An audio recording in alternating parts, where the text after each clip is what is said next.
السلام علیکم میرے پیارے بہنوں اور بھائیوں، اگر آپ اس چینل پہ نئے ہو تو پلیز اس ویڈیو کو لائک کرو اور چینل کو ضرور سبسکرائب کرو۔ سب سے قریب ترین رشتہ خامد اور بیوی، لباس سے زیادہ کوئی چیز میرے قریب ہے؟ آپ کے قریب لباس سے زیادہ کوئی چیز قریب ہے؟ بولو۔ تو اللہ تعالیٰ کہہ رہا ہے کہ میری بیوی میرا لباس ہے، اور میری بیوی سے کہہ رہا ہے کہ تیرا خامن تیرا لباس۔ تو میں سے مراد سب شادی شدہ، جتنے شادی شدہ لوگ ہیں، تو میں بھی کون ہے شادی شدہ طلبہ میں؟ ماشاءاللہ کافی بابرکت مجمع ہے۔ ہاں اچھا، تو اللہ تم سے کہہ رہا ہے تمہاری بیوی تمہارا لباس ہے۔ سب سے قریب شادی کے بعد قریب ترین رشتہ لفظ لباس بتا رہا ہے بیوی ہے، قریب ترین رشتہ بیوی ہے، اور جو قریب ترین ہوتا ہے وہ پہلے ہوتا ہے، اس کا حق پہلے آ جاتا ہے، قریب ہو گیا۔ اور کل میں نے کہا تھا کہ لباس اور میرے درمیان کوئی چیز حائل نہیں ہے۔ اس سے میں نے وہ ایک حدیث کو اس کے ساتھ جوڑا تھا جو آپ نے حضرت فاطمہ رضی اللہ تعالیٰ عنہ سے فرمایا تھا کہ جسے میں پسند کروں اسے تو پسند نہیں کرے گی۔ تو چپ کر کے واپس چلی گئیں اور اپنی اور بیگمات رسول سے فرمایا کہ بھائی آپ جانو اور آپ کا مسئلہ، میں اب اس میں نہیں پڑتی۔ تو یہ رشتہ سب سے قریب ہو جاتا ہے، اس سے قریب اور کوئی رشتہ نہیں ہے۔ جب یہ سب سے زیادہ قریب ہے تو اس کے حقوق بھی سب سے پہلے ہوں گے، اس کا حق بھی سب سے پہلے ہوگا، اس کا خیال بھی سب سے پہلے ہوگا۔ ہمارا جوائنٹ فیملی سسٹم ہے، میں کوئی بچیوں کو ساس سسر کے خلاف نہیں بھڑکا رہا، جو سسرال میں زیادتی ہو رہی ہے میں اس کے ازالہ کی کوشش کر رہا ہوں۔ آنے والی بچی اپنے ماں باپ کو چھوڑ کر آئی ہے، اب وہ اپنے خامد کے ماں باپ کو اپنا ماں باپ بنا لے تو اس کی سعادت ہے، اور بچے کے ماں باپ نے اپنی بیٹیوں کو آگے روانہ کر دیا ہے، وہ اس آنے والی بہو کو اپنی بیٹی بنا لیں تو کتنا خوبصورت ہو جائے گا یہ نظام۔ لیکن تربیت بھی نہیں ہے اور سیرت بھی سامنے نہیں ہے۔ مجھے حدیث یاد آ گئی، میرے نبی نے فرمایا یہ جو میرے انصار مدینہ ہیں، سنو بڑی عجیب حدیث ہے، یہ جو میرے انصار مدینہ ہیں یہ اتنے اچھے ہیں، ان کے گھر کسی کی بیٹی جب شادی ہو کے آتی ہے تو اسے یہ احساس ہی نہیں ہوتا میں سسرال میں ہوں یا ماں باپ کے پاس ہوں۔ یہ میں چاہتا ہوں، یہ میری تشریح میں کوئی کمی زیادتی ہو جاتی ہوگی، کوئی سائڈ زیادہ بیان ہو جاتی ہے، کوئی کم ہو جاتی ہے، لیکن میں یہ چاہتا ہوں۔ یہ حدیث مجھے اللہ نے ابھی یاد دلوائی ہے، حیات الصحابہ میں ہے، جلد اول میں ہے، کہ آپ نے فرمایا کہ یہ جو میرے انصار، میں دوبارہ کہہ رہا ہوں، یہ جو میرے انصار مدینہ ہیں یہ اتنے قابل تعریف ہیں کہ ان کے گھر جب کسی کی ڈولی اترتی ہے تو اس آنے والی بچی کو یہ احساس نہیں ہوتا کہ میں اپنے گھر میں ہوں یا سسرال کے گھر میں۔ میرے عزیزو، کم از کم تم جو میری اولاد ہو، تم میری روحانی اولاد ہو، تم تو میری بات کو آگے چلاؤ کہ تم اپنے گھر کو، اپنی بیوی کو اس طرح رکھو، اپنے ماں باپ کو بھی اس پہ تیار کرو، اپنی بہنوں کو اس پہ تیار کرو۔ ایک رخ تنقید دی، اے کر دی بھائی، اے کر دی بھائی، یہ سارا یہ میرا ماحول ہے۔ پتہ اٹھیندی کے میں، باندھی کے میں، ٹردی کے میں، یہاں تک یہ ساری کہاں سنی بات ہے۔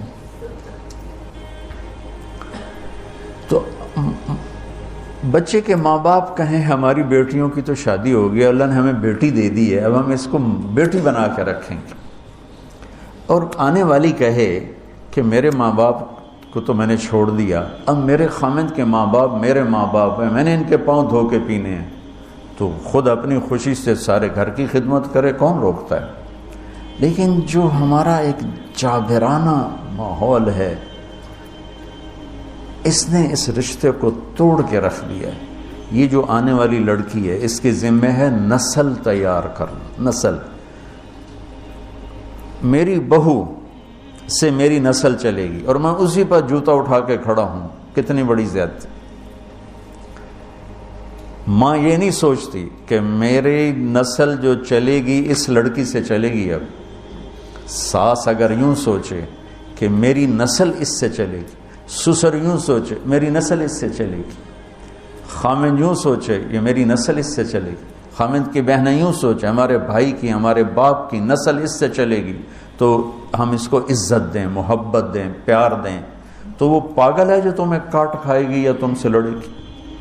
اس کو تانے اتنے ملتے ہیں، ذلت اتنی ملتی ہے۔ اور میں نے جیسے کہا لباس سب سے قریب ہے، تو اس کے بعد بیوی کا حق سب سے پہلے آ جاتا ہے۔ ماں باپ کی طرف سے زیادتی آئے تو تمہارے ذمہ ہے اپنی بیوی کو بچاؤ، اللہ کے واسطے اپنی بیویوں کی حفاظت کرو۔ ہاں تمہاری بیوی کی طرف سے زیادتی آئے تو اللہ کے واسطے ماں باپ کی حفاظت کرو۔ تو اس کا مطلب یہ نہیں کہ تم ڈنڈا اٹھا لو، اپنے اخلاق ایسے بناؤ، سپرنگ بن جاؤ، سپرنگ جو فریشر سے کو قبول کر کے دب کر کے نیچے چلا جاتا ہے۔ نیچے جانے میں جڑ جانے کا نظام چھپا ہوا ہے کہ جھک جاؤ، ماں باپ ناراض ہو ان کے پاؤں پکڑ لو، بیوی ناراض ہو اس کے پاؤں پکڑ لو۔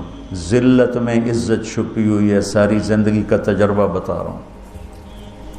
ذلت اللہ کی رضا کے لیے ذلت اٹھانے میں عزت چھپی ہوئی ہے۔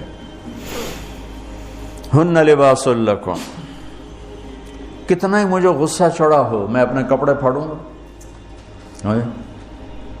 مجھے غصہ آ گیا، میں نے اپنے کرتے پھاڑنے میں کسی یہ پاگل تو کرے گا، سمجھدار دوئے دا کرتا پاڑے گا، اپنا نہیں پاڑے گا۔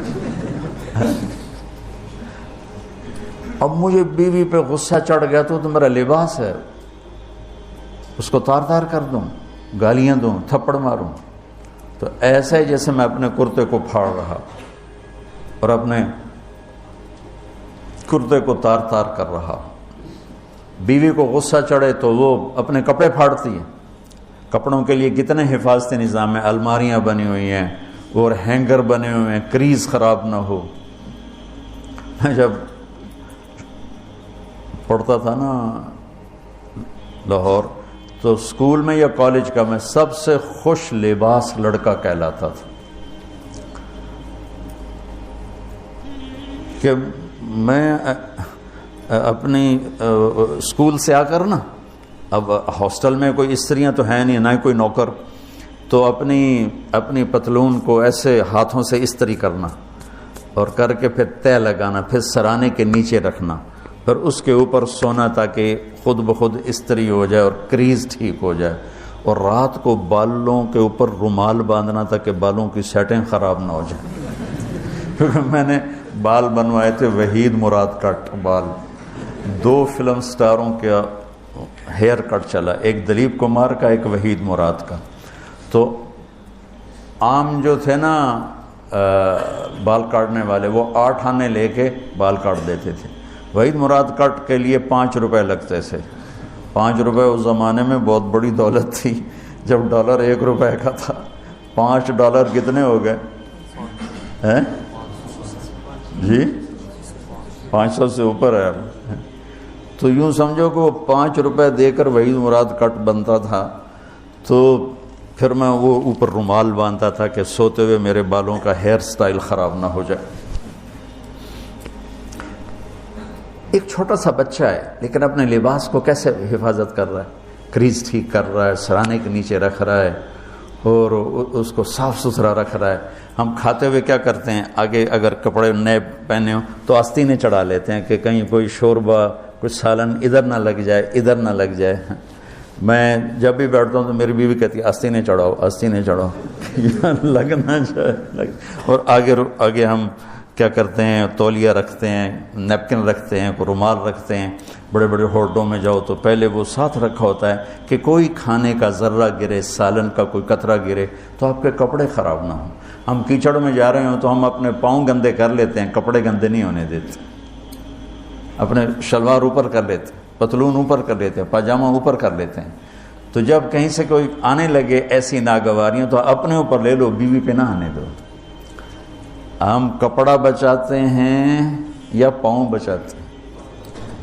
کپڑا بچاتے ہیں، شلوار اوپر ٹانگ لیتے ہیں، کرتے کو یوں سمیٹ لیتے ہیں۔ تو جتنا کیچڑ ہے حالات کا، واقعات کا، اخلاق کا، وہ کیچڑ اپنے اوپر لے لو، بیوی کو بچا لو۔ اور بیوی کیا کرے؟ وہ جتنا کیچڑ ہے حالات کا، واقعات کا، ناگواریوں کا، اپنے اوپر لے لے، خامد کو بچا لے۔ لباس کا اور کیا کام ہے؟ یواری سواتکم، یہ تمہارے عیب چھپاتا ہے۔ تو میرا کام کیا ہے؟ میں بیوی کی کمیاں چھپاؤں، ڈھنڈورا نہ پیٹوں۔ بیوی کا کام کیا ہے؟ خامد کی کمیاں چھپائے، ڈھنڈورا نہ پیٹے۔ دوسرا کام کیا ہے لباس کا؟ وریشہ، لباس مجھے خوبصورت بناتا ہے۔ یہ ایک واحد رشتہ ہے جو زندگی کو خوبصورت بناتا ہے۔ سب کچھ ہو، بیوی نہ ہو تو تنہائی کا احساس مار دیتا ہے۔ اس سے ایک اور مطلب نکلتا ہے کہ لباس کے بغیر ایک لمحہ گزارا نہیں۔ سارا دن پانی نہیں پیتے ہیں نا، اب میں بیان میں پانی پی رہا ہوں، لیکن 16 گھنٹے تو گزارے ہیں نا، پانی نہیں پیا، کھانا نہیں کھایا۔ 16 سیکنڈ لباس کے بغیر گزار سکتے ہیں؟ بولو۔ کوئی بھی کمرے میں نہ ہو، تم تنہا ہو، تم کپڑے اتارو تو تم اپنے آپ کو عجیب فیل کرو گے، تم خود اپنے آپ کو چادر میں چھپانے کی کوشش کرو گے۔ ان لباس ایک ایسی زبردست ضرورت ہے بلا دلیل کہ تم تنہا کمرے میں بھی کپڑے اتارو تو تم اپنے آپ کو عجیب سا محسوس کرتے ہو۔ اس سے پتہ چلا کہ بیوی کے بغیر کوئی زندگی نہیں ہے اور خامد کے بغیر عورت کی کوئی زندگی نہیں ہے۔ یہ ہمارا بدبخت معاشرہ ہندی کہ کسی بچی کو طلاق ہو جائے، وہ گل سڑ کے مر جاتی، اس کی شادی نہیں ہوتی۔ کوئی جوان بچی بیوہ ہو جائے، وہ سسک کے مر جاتی، اس کی شادی نہیں ہوتی۔ کوئی 40-50 سال کا ہو جائے مرد، اس کی بیوی مر جائے، کوئی اس کو لڑکی دینے کے لیے تیار کوئی نہیں۔ اور لباس کا لفظ بتاتا ہے کہ شادی کے بغیر انسان ننگا ہے، اور ننگے انسان کا کوئی کہیں بھی گزارا نہیں ہے۔ لفظ لباس بتاتا ہے کہ ہم اس چیز کو رواج دیں کہ شادیاں ہوں، بیوہ کی شادی ہو، مطلقہ کی شادی ہو، کوئی کس کی بیوی مر جاتی ہے۔ حضرت ابن مسعود کا فرمان ہے اگر میری موت میں 10 دن باقی ہوں تو بھی میں شادی کر لوں گا اگر میری بیوی مر جائے تو۔ ابو ہریرہ کہتے ہیں اگر میری زندگی میں 7 دن باقی ہوں اور میری بیوی مر جائے تو میں 1 ہفتہ بھی شادی کے بغیر نہیں رہوں گا، میں شادی کر لوں گا۔ تو ہم ایک ہندی معاشرے سے متاثر ہیں جہاں بیوہ کی کوئی سنوائی نہیں، مطلقہ کی کوئی سنوائی نہیں، اور کوئی جوان بھی 2-4 بچے ہیں اور بیوی مر جائے تو اس کی کوئی شادی نہیں ہے، وہ سسک کے وہ بلک کے زندگی گزارتے ہیں۔ ہم لوگ اس کو رواج دیں۔ لباس، لفظ لباس بتا رہا ہے کہ جیسے لباس کے بغیر ایک لمحہ آدمی چین سے نہیں بیٹھ سکتا، ایسے ہی اس رشتے کے بغیر زندگی میں کوئی خوبصورتی نہیں، کوئی حسن نہیں ہے۔ دوستو اگر آپ کو ویڈیو پسند آئی تو پلیز اس کو لائک کریں، چینل کو ضرور سبسکرائب کریں۔